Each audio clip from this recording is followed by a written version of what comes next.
السلام علیکم ورحمۃ اللہ وبرکاتہ۔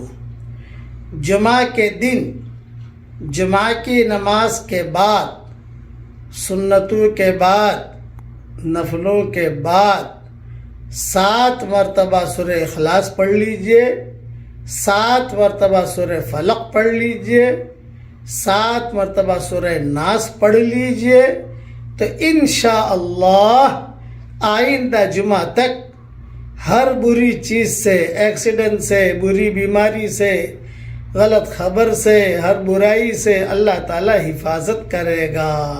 یہ مضمون ابن السنی میں موجود ہے۔ اور اگر ہمارے ماحول کے اندر چونکہ عورتیں مسجد میں نہیں آتی، گھر پر ظہر کی نماز پڑھتی ہیں، تو کوئی بات نہیں، جمعہ کے دن ظہر کی نماز کے بعد پڑھ لیجئے۔ کوئی مسافر ہے، اس نے جمعہ کی نماز نہیں پڑھی اور ظہر کی نماز پڑھی، تو ظہر کی نماز کے بعد پڑھ لے۔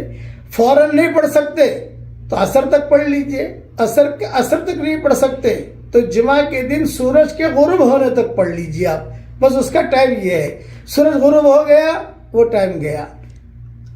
دوسرا کہ ہر جمعہ کے دن جمعہ کی نماز کے بعد اور سنتوں کے بعد نفلوں کے بعد غروب آفتاب تک کوئی آدمی 100 مرتبہ سبحان اللہ العظیم و بحمدہ، سبحان اللہ العظیم و بحمدہ، سبحان اللہ العظیم و بحمدہ 100 مرتبہ پڑھے گا تو پڑھنے والے کے 1,00,000 گناہ معاف ہوں گے، اور اس کی ماں کے 12,000 گناہ معاف، اور اس کے باپ کے 12,000 گناہ معاف ہوں گے۔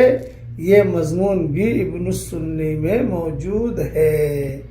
اللہ تعالی ہم سب سے راضی ہو جائے، آمین۔